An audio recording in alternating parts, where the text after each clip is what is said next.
mais tozali biso nouvel élan tozali ko reconnaître tête communiqué, il y a M. Martin Fayulu qui a signé le 31 mars 2022 et pas Iwapi Azali Koloba été nouvel élan na Adolphe Mozito Bazali les sous-terre na pouvoir ya engager la Moukatolobi Azali le Kouta Monene.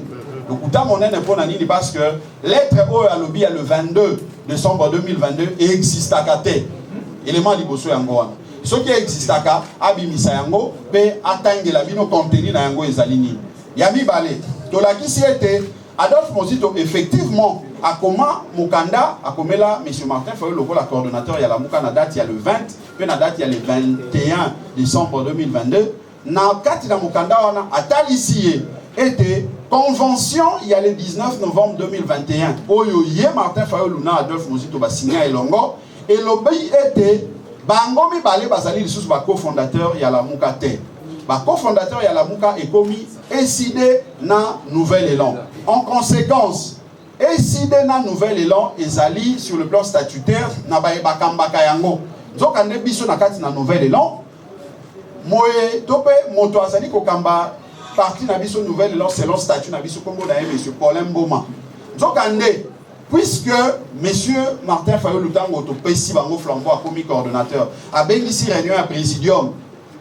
Tout le monde na Mukanda était président à parti Nouvel Élan Azali Koya, il y a Tomboki à l'obité, il y a Koki Koyamba, président, il y a parti Nabisote. Bisote lobby, et c'est Ngeli Kosa la Keba. Parce qu'il y a un écart, une différence à faire entre les sentiments et les égos personnels, n'a pas valeur, n'a pas principe, n'a texte, les Ali Kokamba, Mangomba Nabiso. N'a pas texte, les Ali Kokamba, Mangomba Nabiso, et lobby était parti politique n'est comme cofondateur. Donc, à parti politique, on est allé dans Mokambi Nango, Adolphe Mozito, Azali Mokambi, à parti Nouvel Élan. Adolphe Mozito Azali militant, le Kolangai, le Kolaba militant, au Bazali Nakat na salle.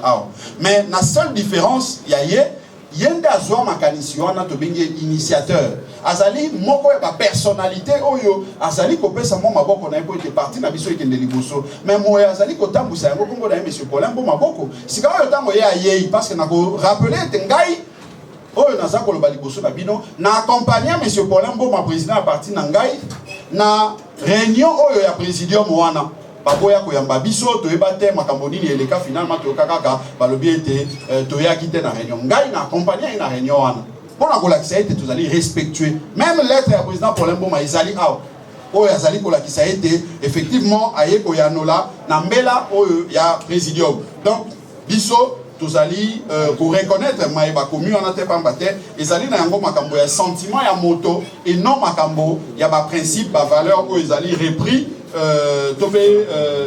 voilà, ezali na kati na convention na biso. Donc, mai o nyo surtout etamboli na mokanda wana ezali le kuta pe de nul effet.